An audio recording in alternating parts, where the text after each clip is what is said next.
when the Lord does something for you in your life, it's not just for you. It's so that other people will come to believe that Jesus who healed you can heal them. The Jesus that saved you can save them. The Jesus that raised you up can raise them up. Those people who critique and find fault with people who worship will experience barrenness, dryness, and a lack of productivity and a lack of prosperity. So if you make fun of people's worship, you're not going to be blessed. If you don't believe that, ask Michael and ask Judas. Then after you get done talking to Michael and Judas, go talk to Mary. And then talk to Mary about what the worship brought into her life. See, the ointment that she poured out upon Jesus was very important to her. Now, Lazarus, her brother, had just died a few days before this. But she didn't use the oil that was in her alabaster box to anoint her brother upon his death. She was saving her oil for something that was even more important than the death of her own brother. She was saving it for Jesus. She was planning on her worship. Have you ever thought about planning out your worship? I know most of us are like spontaneous, but there are some things that you need to plan out. Have you ever wrote a letter to Jesus? Like sat down and literally started talking about all the things that he has done for you? People say, well, you know, I can never tell it all. That's a cop-out. Why don't you try? Hey, we just won't have enough time. Well, try. Just one time, would you just open up your mouth and say, you know, the Lord has blessed me, the Lord has healed me, the Lord has delivered me, the Lord has brought me through a mighty long way. He opened doors where there seemed to be no doors. He spoke peace into my life when I was in trouble. He brought healing to my body when my body was going crazy. Just try it sometime. And you have no choice, but then all of a sudden, as you begin to talk to him, it turns into praise. But she didn't use it on her brother. Instead, she uses it on Jesus. And she didn't use it on Jesus at his burial. It was Mary Magdalene who went to anoint the body of Jesus with perfume and spice on Easter morning, not Mary of Bethany. Nor was Mary of Bethany at the foot of the cross.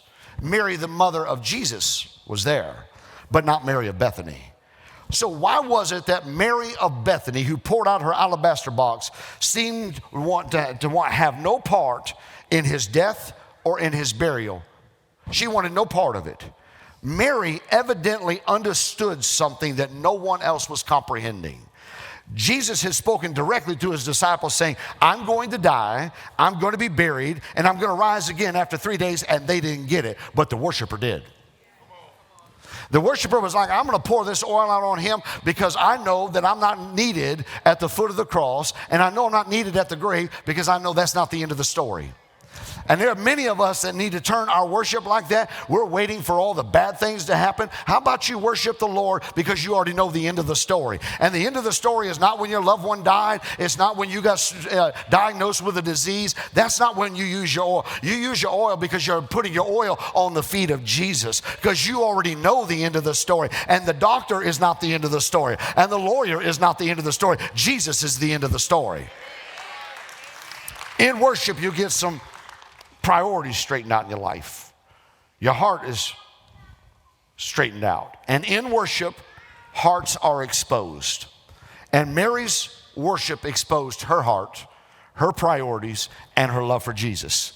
But Mary's worship also exposed the heart and the priorities and the love that Judas had. And Judas didn't love Jesus. Judas loved money. And worship separates the Judases and the Marys. It exposes hearts. You can watch it in the church service. Now, I don't know if you guys know this or not, but there are video cameras that are often aimed at you. And I watch every church service. And I think some of you need to tell your face that you're excited about being in God's house. Because during worship, when you're standing there with your hands in your pocket and your arms folded and your lip all pooched out like you're upset that you're even alive, and then the person next to you is going crazy, I'm seeing a Mary and I'm seeing a Judas. People are like, well, I wonder what I did today. I'll tell you. I'll watch it tomorrow. Because listen, He didn't just die for me. He died for you. And if you don't want to worship him for what he's done for you, don't get mad that I'm worshiping for what he's done for me, because I know that I didn't deserve it. So worship divides. Then we come to verse 9 of John chapter 12, and there's a whole different scenario. At first we're inside the house. Now we're going to move outside of the house. And outside of the house are all the church folks gathering, because they heard that Jesus was there. And we got to put a stop to this Jesus stuff. Just because people call themselves a Christian doesn't mean they act like Christ. May I just say it like this? The devil doesn't have to stop revival. The church does a fine job of it on its own. Because if somebody's church is growing, just wait, the spirit of Cain will come all over them. And they want to kill the brother whose God is using and anointing. So it doesn't have to come outside of the family. It comes from inside the family. And so they're gathering outside. And John chapter 9, and now a great many of the Jews knew that he was there. They knew that Jesus was there. It was noised abroad that he was there. And then they came. What did they come for? They didn't come to worship. I don't know why people come to church and you don't want to worship. Do you just come to see what I'm wearing or whatever? Good luck with that. They came not for Jesus' sake only, but that they might also see Lazarus. And it was like, oh, that's so good. They want to see the people that God has blessed. Yeah, but their agenda is not what you think it is. Their agenda was not to come celebrate the fact that Lazarus was alive. They came to kill Jesus. And it wasn't enough to kill Jesus. They also had to kill Lazarus. I almost got ahead of myself. The chief priests plotted to put Lazarus to death also, because on account of him, many of the Jews went away and believed in Jesus. Now, what's happened in their life is that day at the grave of Lazarus, a miracle happened. And if you go read it, Lazarus was not raised for Lazarus' sake. He was raised for all the non-believers that were standing around the tomb. Lazarus was already in relationship with Jesus. He was a friend of Jesus. He'd already walked with him and told him he was a friend. So he wasn't raised to come back and have a relationship with Jesus. He was raised so that all the people around there would know who Jesus is. I want to say it to you like this. When the Lord does something for you in your life, it's not just for you. It's so that other people will come to believe that Jesus who healed you can heal them. The Jesus that saved you can save them. The Jesus that raised you up can raise them up. And the enemy wants to kill you because you are a witness of Jesus. And they show up, and it wasn't the world, it was church folks who didn't believe in the miraculous. It wasn't that they didn't believe in the miraculous, it was that the miraculous proved that Jesus was who he said he was. And they don't want Jesus to say and be proved out to be who he is. They want to be in charge. Just watch people who want the gifts of the Spirit and the miraculous out of the church. They want to sit in the pilot's seat and the captain's chair. They don't want Jesus to be. They want to have control over everything. The Pharisees still live. I don't know, Pastor. I don't know if you really want miracles and signs and wonders. Why? Because you're not in control of it? I don't know if you want tongues and interpretation. Why? Because you don't want heaven to speak directly and bypass you? Oh, and that gift might actually convict you? I grew up, let me say that differently. I was in a church. Oh, never mind, he's dead.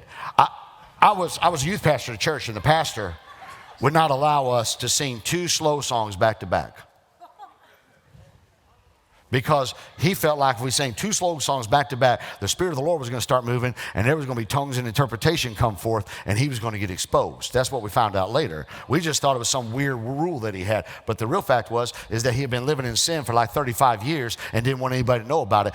Listen, heaven already knows about it. So people don't want the gifts because they don't want to get exposed. And the exposure is not to condemn you. The exposure is to get you right with God so that you can make heaven your home.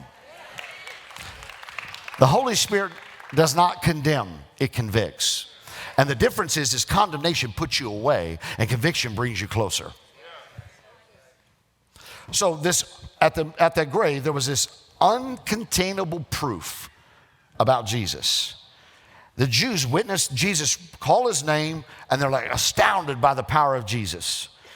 And then as they went about, their testimonies about what happened at the grave aligned with what Jesus' authority, his divinity.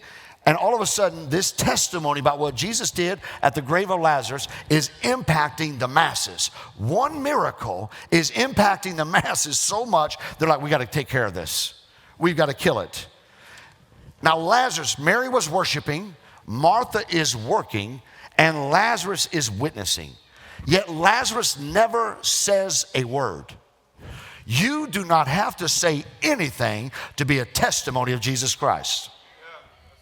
He never speaks a word, yet he is a major witness to Jesus. So Jesus would be out doing the teaching, the preaching, the speaking, the sharing.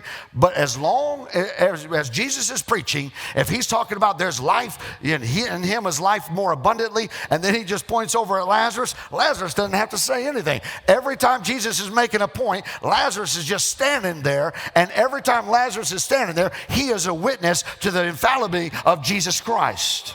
Listen, there are people in this room, you don't have to say anything. All you got to do is just stand there. And when we say God is a healer, see, the enemy tried to take you out with cancer, but as long as you're sitting here, you're a witness to the healing power of Jesus Christ. You don't even have to say anything. But when we start talking about healing, and Mark Vick stands up and Tom stands up, and then this coming week when Keith stands up, because Keith's going to get healed this week, all of a sudden we're testifying to the healing power of Jesus. You don't have to say anything. Just by you being there is enough. Now, so Lazarus was just the proof in the pudding. Because witnessing is not just what you say, it's who you are. And Jesus did not commission us to go into all the world and witness. In Acts chapter 1 and verse 8, he said, you shall be my witness. That means it's what you are. You are a human being before you are a human doing. We need to be what Christ called us to be, because your life will testify more than your Facebook statuses. Matter of fact, most of your Facebook statuses reveal the hypocrisy of your life. I just loving Jesus, and then cuss out the clerk at McDonald's. You know those people, right? Got a fish on the bumper and a bird out the window.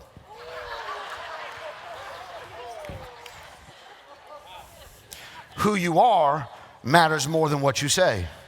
You don't have to say anything, but by the way you live, people know that there's something different about you.